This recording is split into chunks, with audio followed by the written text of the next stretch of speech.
On Christmas night, my son stood up and said, "You're no longer welcome in this family." I handed him an envelope and said, "My parting gift." The moment they opened it, the room exploded into chaos. My son clinked his fork against his wine glass at 8:47 p.m. on Christmas night and said, "Dad, I need to say something. You're no longer part of this family." The tree lights kept twinkling. Bing Crosby kept singing from the speaker. The turkey I'd brought, a 23-pound organic bird from the fancy butcher because Karen only liked the good stuff, sat half-carved on the table. My two grandkids, Emma and Jake, 7 and 5, stared at their plates like they could disappear into the mashed potatoes. And my daughter-in-law, Karen, smiled, actually smiled, like she'd just opened the exact present she'd been hoping for. "We've been discussing this for months," Marcus continued. "My son, my only child, 34 years old, wearing the cashmere sweater I'd bought him for his birthday. You're toxic. You're controlling. It's affecting our family dynamic. It's time for you to leave and give us space." Toxic, controlling. I sat very still, hands folded in my lap, face neutral. The same face I'd worn through 18 months of chemo with my wife Linda. The same face I'd worn at her funeral 6 years ago when Marcus had been too devastated to give the eulogy, so I'd done it instead. "Marcus," I said quietly, "what brought this on?" Karen leaned forward. She was 32, blonde, the kind of put-together that costs money I'd helped provide through the years. "What brought this on is that you're suffocating us. You have been for years. We need to establish healthy boundaries. I visit twice a month. I call on Sundays. Is that suffocating?" "It's not about frequency," she said, her voice taking on that therapist tone she used when she wanted to sound reasonable. "It's about energy. Your presence is just draining. Right, Marcus?" Marcus nodded, wouldn't look at me, just nodded like a puppet. I'd paid for his college education, $47,000 at UC San Diego, paid it in full so he'd graduate without debt. I'd co-signed the loan on this house, the 4-bedroom in Pasadena, with the good schools, because his credit score was 580, and the bank had laughed him out of the building. I'd given him $80,000 to start his consulting business when every bank said no and every investor passed. "But sure, toxic. You hover," Karen continued, warming to her subject now. "You have opinions about everything. How we raise the kids, how we spend our money, how we run our business. It's exhausting. I offered advice when you asked for it. We didn't ask for it. You just give it, constantly." I looked at Marcus, really looked at him, tried to find the little boy who'd cried in my arms when his mother died, the teenager who'd stayed up late helping me sort through Linda's things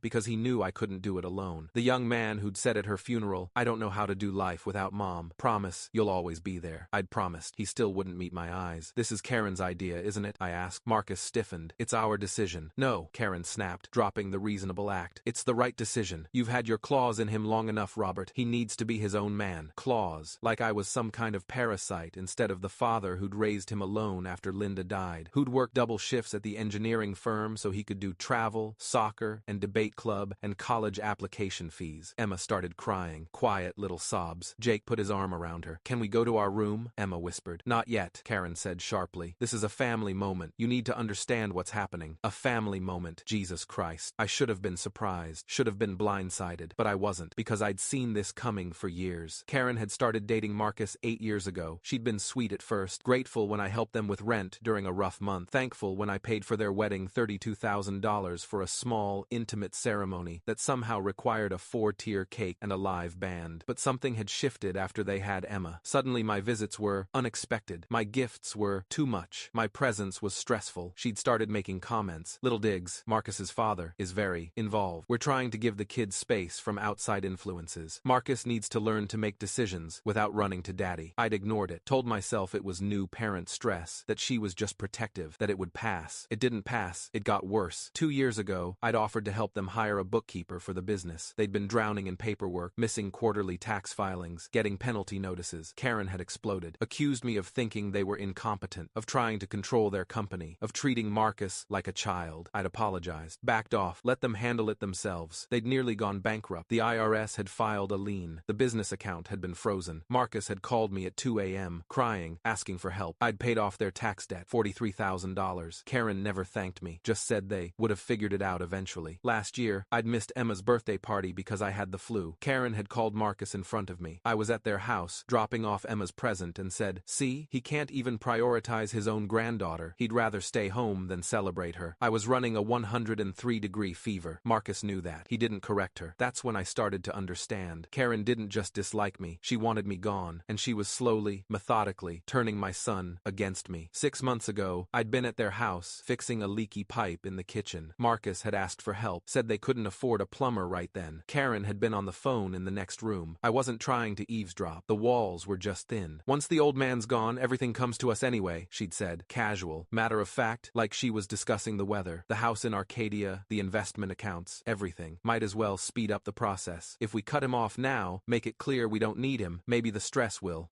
kill me. She meant maybe the stress would kill me. I don't know, her sister had said. On the other end, I could hear the speakerphone. That seems cold. He's 72. It's not like he's got decades left anyway. And honestly, Marcus is miserable. His dad treats him like he's still 12. We'd all be better off. I'd stood there in their kitchen, wrench in hand, water dripping from the pipe, and felt something I'd never felt toward my son's wife before. Rage. Pure, cold, clarifying rage. I'd finished fixing the pipe, left without saying goodbye. Drove home to my house, the paid-off house in Arcadia that Linda and I had bought in 1985, and sat in my car for an hour. Then I'd called my lawyer. Gerald Hoffman had been my attorney for 23 years, handled my estate planning after Linda died, helped me navigate some contract disputes at work before I retired, witnessed the trust documents I'd set up for Marcus's future. Gerald, I'd said when he answered, I need your help with something complicated. What's going on, Robert? My daughter-in-law is trying to kill me. Excuse me? Not literally. Not yet, anyway. But she wants me dead, or at least gone, and I need to prepare for what's coming. We'd met the next day. I'd told him everything. The gradual alienation, the manipulation, the overheard conversation. My concerns that Karen was poisoning my relationship with my son and grandchildren. She's positioning herself to inherit everything, I'd said, and she's convinced Marcus that I'm the problem, that I'm controlling and toxic and in the way. Gerald had been quiet for a long moment. What do you want to do? I want to protect myself, legally, financially. I want to make sure that if she pushes me out, and I think she will, I'm not left vulnerable. And Marcus? Marcus is an adult. He's making his choices, but I'm not going to let him make those choices with my resources. Gerald had pulled out a legal pad, started taking notes. Tell me about the house they live in. That's when we'd started untangling the web. The house in Pasadena. I'd provided the down payment $68,000 because Marcus and Karen had zero savings and terrible credit. The mortgage was in their names, but the down payment had been structured through a family trust I'd established in 2015, a trust I controlled, a trust that had specific provisions about reclaiming assets if the beneficiary violated certain terms. What terms? Gerald had written them, very carefully, very specifically. Terms about maintaining family relationships, about good faith participation in family dynamics, about not engaging in elder abuse or financial exploitation. Karen had no idea those terms existed. Marcus had signed the trust documents without reading them. I'd told him it was standard estate planning stuff, tax optimization. He'd trusted me. The business loan, Gerald had said. Tell me about that. I'd given Marcus $80,000 4 years ago to start his consulting company. He'd called it a gift. I'd called it a loan in my documentation. Not because I ever intended to collect. I'd planned to forgive it when he was more established, but I'd kept the paperwork. The promissory note Marcus had signed. The terms that said if he defaulted on any payments to his business creditors, the note became due immediately. Last year, when the IRS froze their accounts, Marcus had defaulted on his small business loan. Technically, I could have called in the full $80,000 plus interest. I hadn't. I'd waited. The savings gifts, Gerald said, reading through my records. Jesus, Robert. You've given them over $120,000 in the past 6 years. They needed help. Help is one thing. This is life support. He'd looked up at me. Did you document any of this? All of it. Every check. Every bank transfer. Every Venmo. I kept everything. Gerald had smiled. It wasn't a nice smile. Then, we have options. We'd spent the next 6 months building a case that would never see a courtroom because I didn't want to sue my son. I wanted him to understand, truly understand, what he was giving up. We'd reviewed the trust documents, amended certain provisions, made sure every asset, every loan, every gift was properly documented and legally recoverable. We'd transferred my house into a different trust one Marcus wasn't a beneficiary of. We'd updated my will to remove Marcus and Karen entirely, redirecting everything to a charitable foundation in Linda's name. And we'd prepared an envelope, a thick manila envelope containing 6 months of legal work, copies of trust documents, loan agreements, payment records, formal notices of default, demand letters for repayment, updated estate plans, everything. When do you want to do this? Gerald had asked at our final meeting. I'll know when the time comes, when they make their move. And if they don't, I'd looked at him. They will. Karen won't stop until she gets what she wants. She thinks I'm weak, that I'll let them walk all over me because I love my son too much to fight back. And will you? I love my son more than anything, but I love myself enough not to be destroyed. Now, sitting at this Christmas table, listening to Karen explain why I was toxic, I reached into my jacket pocket. I understand, I said calmly. If that's your decision, I'll respect it. Karen's eyes narrowed. She'd expected a fight, expected tears, or anger, or desperate pleading. My calm was throwing her off. Good, she said carefully. We're glad you're being mature about this. Of course, you're adults. You get to make adult choices. I pulled out the envelope. But before I go, here's my parting gift. I placed it on the table. Thick, heavy, official looking. Karen snatched it before Marcus could move. She was always greedy, probably expecting a check. One final payout from the old man she was kicking to the curb. Maybe a nice round number. 50,000. 100,000.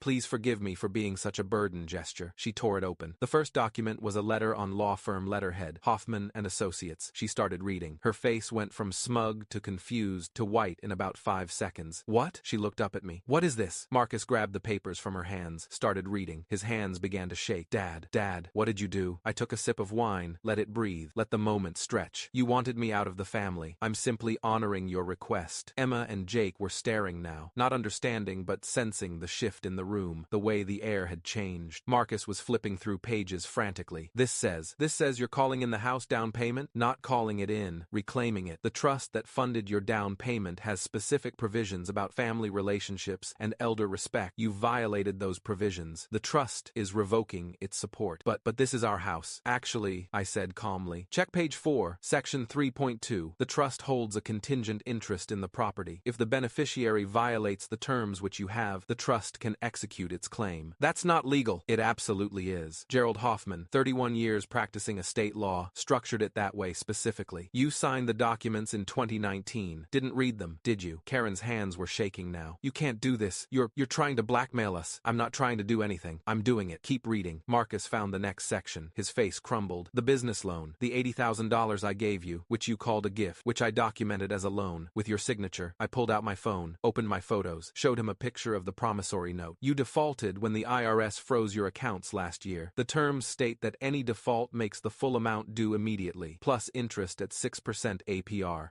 Marcus was doing the math. That's over $90,000 now. $93,460 to be exact. Payment due within 90 days. There's a formal demand letter in the envelope. Karen stood up so fast her chair fell backward. You son of a bitch. You planned this. You've been planning this for 6 months. Yes. Since when? She was screaming now. How could you? Since I overheard you on the phone with your sister in June, talking about how everything would come to you once the old man's gone, discussing how my stress might speed up the process. Marcus's head snapped up. What? Ask your wife about that conversation, Marcus. About how she wanted me dead so you could inherit faster. I never, Karen started. You did. June 14th, 2:37 p.m. I was fixing your kitchen sink. You were on speakerphone with Lisa. I have a recording. That was a lie. I didn't have a recording, but the look on Karen's face told me I didn't need one. Marcus turned to her. Karen, tell me he's lying.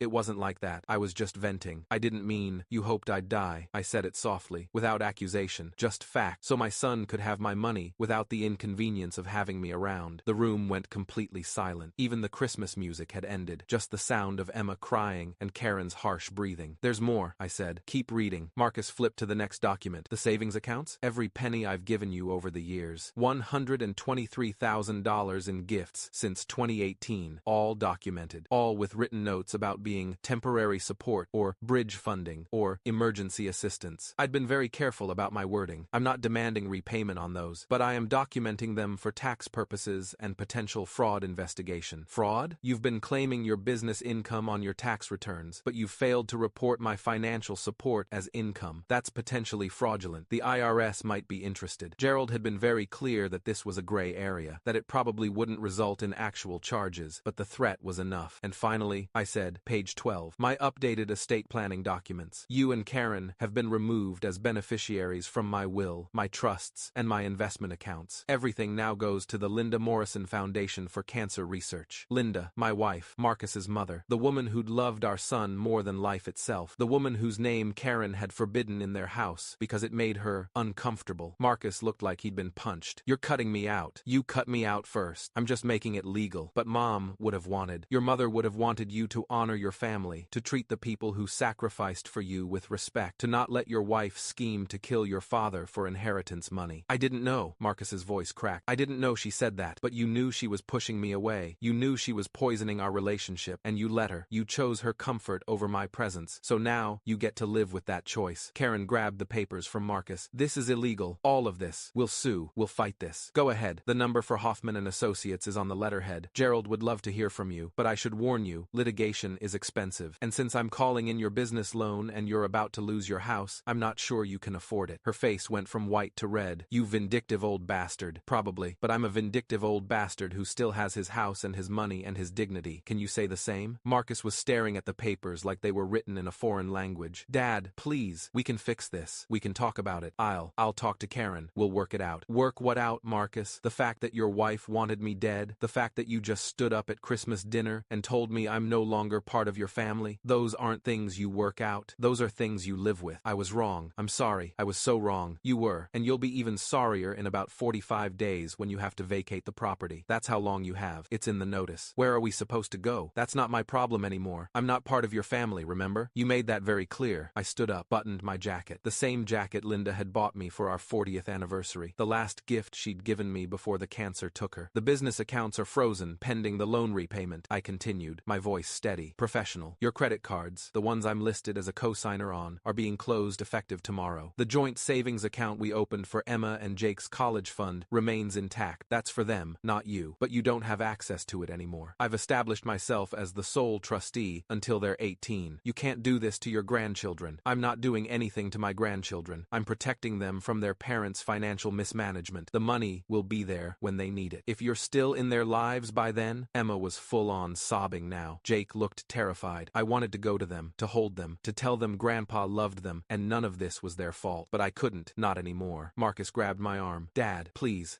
don't do this. I'll fix it. I'll make Karen apologize. We'll start over. Just don't take everything away. I looked at his hand on my arm, looked at his face, saw the little boy again, saw the teenager, saw every version of my son I'd loved and raised and sacrificed for, and I saw the man who'd chosen his wife's cruelty over his father's love. You don't get to have it both ways, I said quietly. You don't get to kick me out and keep my money. You don't get to call me toxic and then beg for my help. You made a choice tonight. Live with it. Karen made me. Karen didn't make you do anything. You're a grown man. Every time you let her push me away, that was your choice. Every time you didn't defend me, that was your choice. Every time you chose her comfort over my presence, that was your choice. You don't get to blame her now. Karen was crying now too. Angry, frustrated tears. You're destroying our family. Your family destroyed itself. I'm just refusing to pay for the damage anymore. I pulled my arm free from Marcus's grip, walked toward the door. Behind me, the room erupted. Karen screaming at Marcus. Marcus shouting back. Emma and Jake wailing. The sound of papers scattering as someone swept them off the table. Merry Christmas, I said, without turning around. And goodbye. I stepped out into the cold December air. The temperature had dropped to 43 degrees. My breath fogged in front of me. Down the street, other houses glowed with warm Christmas lights. I could hear laughter from one, music from another. Normal families having normal holidays. I got into my car, a 2019 Toyota Camry, paid in full, and sat there for a moment. My hands were shaking now. The adrenaline was wearing off. In its place was something else. Not regret. Not quite satisfaction either. Grief, maybe, for the relationship I'd thought I had. For the son I'd thought I'd raised. My phone buzzed. Text messages started flooding in. Marcus. Dad, please don't do this. Marcus. I'm sorry. Marcus. We can work this out. Karen. You're going to regret this. Karen. We have rights. Karen. Our lawyer will be in touch. I blocked both their numbers. Then I called Gerald. How did it go? He asked. About as expected. Lot of screaming. Some begging. The usual threats about lawyers. Do you think they'll actually fight it? No, they can't afford to. And they know everything is documented. Marcus isn't stupid. Just weak. I'm sorry, Robert. I know this isn't what you wanted. No, but it's what I needed. I started the car. I'm going home. Merry Christmas, Gerald. Merry Christmas. Call me if they contact you directly. I drove home to Arcadia, to the house Linda and I had bought almost 40 years ago. The house where we'd raised Marcus, where we'd had Christmas mornings and birthday parties and graduation celebrations, where Linda had died in our bed, with me holding her hand. The house was quiet, dark. I turned on the lights, looked at the Christmas tree I'd put up by myself this year, at the ornaments Linda and I had collected over decades of marriage, at the photo on the mantle of the three of us from Marcus's college graduation. We looked happy. We had been happy. I sat down in my chair, Linda's favorite reading chair that I'd kept exactly where she'd always placed it, and let myself feel it. All of it. The anger, and the grief, and the betrayal, and the loss. Then I poured myself 3 fingers of Scotch Macallan, 18, Linda's favorite, and made a toast to the empty room. We did our best, I said to her photo. Didn't we? The next 6 weeks were hell. Marcus called from different numbers, friends' phones, work phones, random numbers. I didn't answer. He showed up at my house twice. I didn't open the door. He sent letters. I returned them unopened. Karen tried a different approach. She had Emma and Jake make me cards, had them call from her phone saying they missed Grandpa. I listened to those voicemails once, heard their little voices asking when I was coming over, asking if they'd done something wrong. It took everything I had not to call back. back, but I didn't, because I knew what would happen. I'd call to talk to the kids. Karen would get on the phone, would promise anything, would say they'd go to counseling, would say it was all a misunderstanding, would say whatever it took to maintain access to my money. And then, 6 months later, we'd be right back here. Gerald handled all communication. Marcus's lawyer, some guy who'd passed the bar 3 years ago, sent demand letters claiming elder abuse and undue influence. Gerald sent back our documentation. The demands stopped. The bank foreclosed on their house in week 7. They'd missed 3 mortgage payments before Christmas, apparently. The down payment reclamation was just the final nail. I heard through a neighbor that they'd moved into an apartment in Glendale, 2 bedrooms. Marcus had to sell his Tesla. Karen was working retail at a mall. Their business collapsed. Without my financial backing, without good credit, without the ability to pay their vendors on time, clients started walking. By February, they'd filed for bankruptcy. The bankruptcy trustee contacted Gerald about the $93,000 loan. Gerald provided all documentation. The trustee agreed it was a legitimate debt. It would be discharged in the bankruptcy, but Marcus's credit was destroyed for the next 7 years. I felt nothing watching it happen, just a distant observation, like watching a building collapse that you'd seen the cracks in for years. Inevitable, predictable. In March, Marcus sent one final letter, handwritten, not opened by Gerald first. He'd mailed it to my home address. Asterisk, Dad. Asterisk. Asterisk. I don't expect you to forgive me. I don't even expect you to read this, but I need to say it. Asterisk. Asterisk. You were right about everything. Karen was poisoning me against you. She did want you gone, and I let her. I chose her comfort over your presence. I chose money over integrity. I chose the easy path of agreeing with her instead of standing up for you. Asterisk. Asterisk. I was weak. I am weak. Asterisk. Asterisk. We're divorced. Karen left me 3 weeks ago. Said she couldn't be with someone who lost everything. Apparently, I was only valuable when I had access to your money. I should have seen it. You saw it. I didn't. Asterisk. Asterisk. Emma and Jake ask about you every day. I tell them Grandpa is busy, but they know. Kids always know. Asterisk. Asterisk. I don't know how to fix this. I don't know if it can be fixed, but I'm sorry. I'm so sorry. Asterisk. Asterisk. I love you. I know I don't deserve to say that, but it's true. Asterisk. Asterisk. Marcus. Asterisk. I read it 3 times, put it in a drawer, didn't respond.